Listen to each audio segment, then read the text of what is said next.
Salam Pancasila. Mari kita ikut berpendapat tentang anggota TNI aktif ya. Dalam hal ini adalah Kepala Basarnas Jenderal Bintang 3 yang terkena OTT KPK. Itu terjadi polemik. Ya memang jadi polemik ketika memang undang-undangnya tidak dijalankan dengan baik, tidak dipahami ya, dan memang tidak disediakan.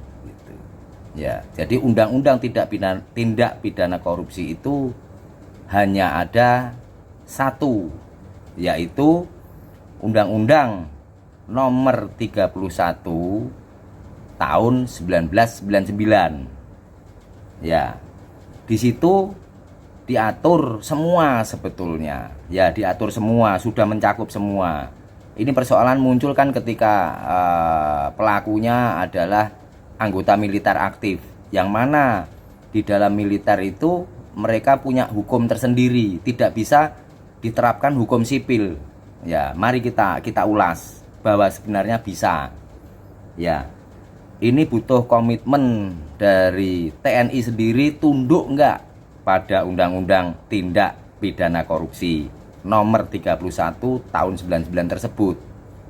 Ya, jadi siapapun yang melakukan tindak pidana korupsi yang merugikan negara, yang dalam hal ini adalah uang rakyat, ya harus mau ditindak oleh undang-undang tersebut.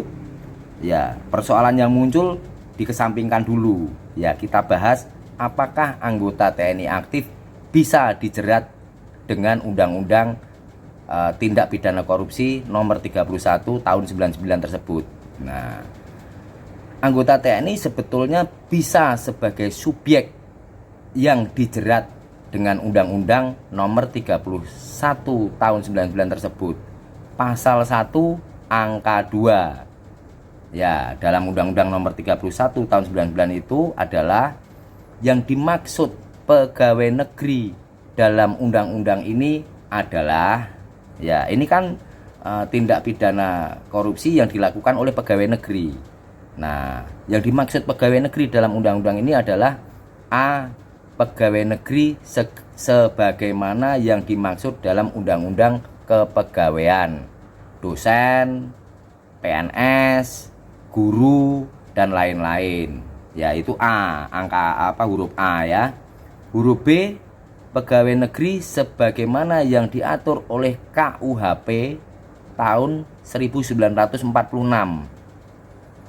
Dalam KUHP pegawai negeri dibahas di pasal 92 ayat 1. Ya, pegawai negeri adalah bla bla bla bla, itu pegawai negeri umum lah. Ya. 2, pasal 2. Pegawai negeri golongan hakim, pengadilan agama, pengadilan arbitrase, pengadilan administrasi, dan lain-lain. Abaikanlah ya. Baru masuk ke ayat 3. Ya, pegawai negeri yang dimaksud dalam ayat 3 KUHP 1946 ini adalah anggota angkatan perang, adalah pegawai negeri. Jadi clear ya. Jika pegawai negeri bisa ditindak oleh Undang-Undang 31 nomor 31 tahun 99, berarti anggota TNI juga bisa. Ya, berdasarkan aturan tentang kepegawaian tadi dalam KUHP nomor tahun 1946. Ya, itu di pasal 92 ayat 3, anggota angkatan bersenjata adalah pegawai negeri.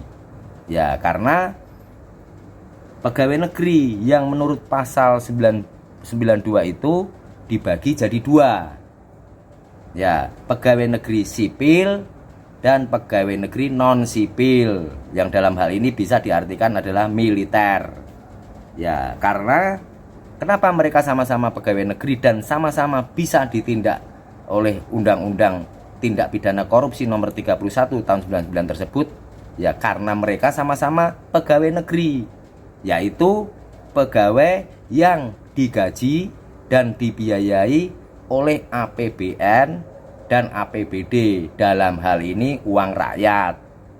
Ya, jadi di sini tinggal komitmen dari TNI, mau nggak tunduk kepada Undang-Undang Anti Korupsi atau Tindak Pidana Korupsi nomor 31 tahun 99. Kalau nggak mau ya malu ya, karena kan ya bagaimana menindak anggota TNI yang nyata-nyata punya hukum sendiri gitu ya. Jadi sebetulnya ini clear ya, perhatikan kalimat poin-poin tadi ya. Merdeka